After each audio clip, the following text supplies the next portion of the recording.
Farinha Renata, se é mais ou menos. Rosana, falando de farinha, eu vou falar hoje, porque veio muita gente perguntando sobre farinha. Eu vou falar um pouquinho de farinha hoje com vocês aqui, tá?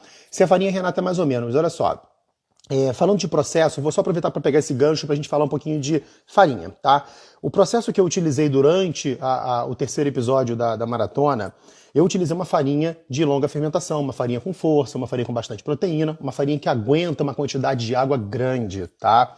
O que a gente tem que observar, tá? Se você, na sua região, você não tem uma farinha de longa fermentação, a sua farinha de mercado, uma farinha que tem pouca proteína, uma farinha pobre de nutrientes, qual é a dica que eu dou? Qual é a recomendação que eu dou? Recua.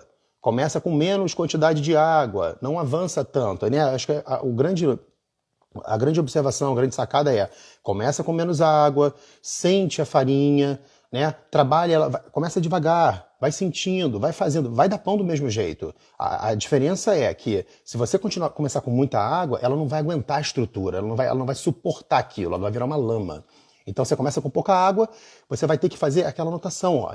Assim, quem pegou o manual do sourdough vai observar a fórmula do padeiro, ela é um guia para você poder fazer as suas anotações, você ter todo o seu passo a passo de etapas que você tem que seguir. Isso é muito importante para você poder começar a ter o teu norte de todo o seu desenvolvimento da sua receita.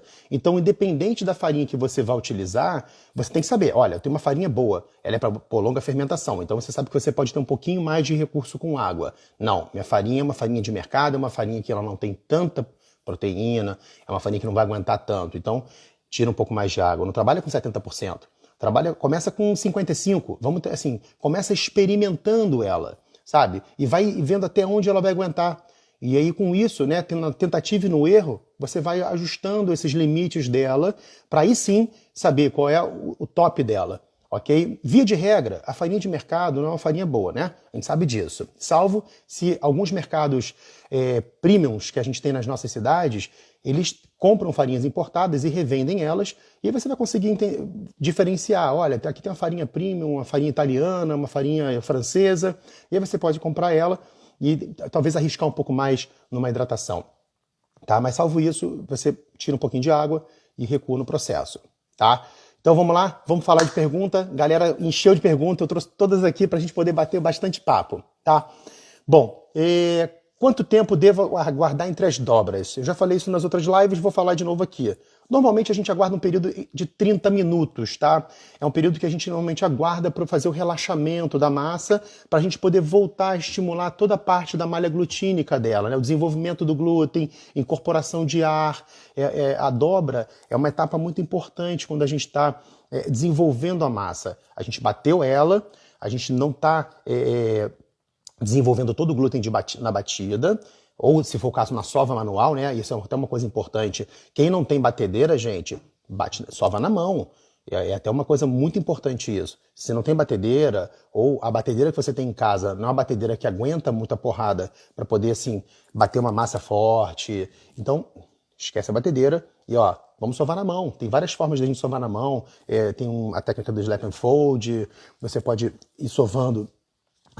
Enfim, tem várias formas, dá para dar um Google e procurar as técnicas, tá? Acho que vale super a pena. Inclusive, eu super recomendo para quem está começando nesse mundo da panificação e até que para quem já faz e não fez a técnica de sovar na mão, é muito recomendado, porque você sentir a massa, você entender o desenvolvimento dela, para você ter essa percepção do glúten, ela saindo daquela forma, do pegajoso, ela ficando lisa, ela limpando a bancada, isso é muito importante, isso é legal para você poder evoluir como um padeiro, como uma padeira artesanal, você entender essas etapas que estão acontecendo com a massa em termos de desenvolvimento, isso é muito, muito bonito de se ver. Quem curte esse mundo, quem ama esse mundo de panificação, essa transformação da massa é encantadora. Eu fico louco com isso, tá? Então, via de regra, tempo entre as dobras, 30 minutos, tá? Pode variar um pouquinho mais, um pouquinho a menos. Às vezes a temperatura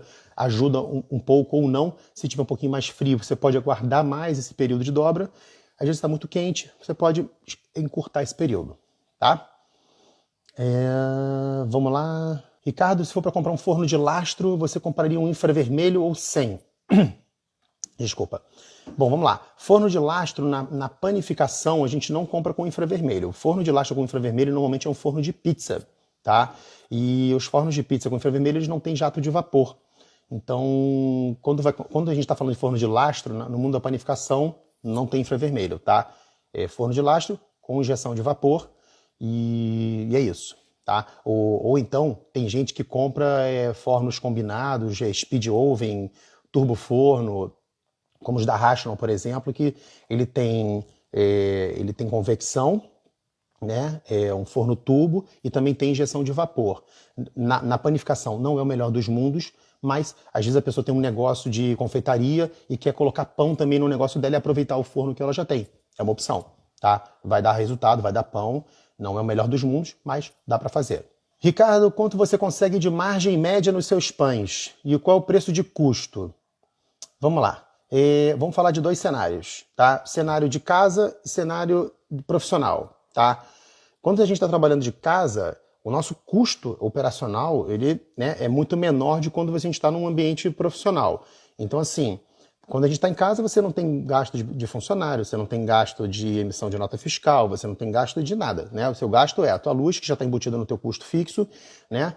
O teu gás ou a tua energia elétrica, se for o caso, e o teu insumo. Então é basicamente isso. Então, quando eu trabalhava em casa, se você tiver um markup de 3x e couber bem no teu bolso, se você calcular bem, fizer lá a tua continha, eu acho que está muito bacana, está muito justo. Agora, no mundo profissional, esse markup tem que ser maior, por quê? Porque o teu gasto é muito maior, né? Você tem funcionário, você tem impostos, você tem alvará, certificação, você tem a parte toda de terceiros que a gente contrata para poder fazer inspeção, auditoria.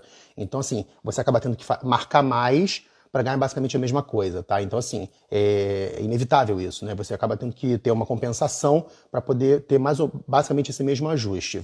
É do mundo, é do negócio isso.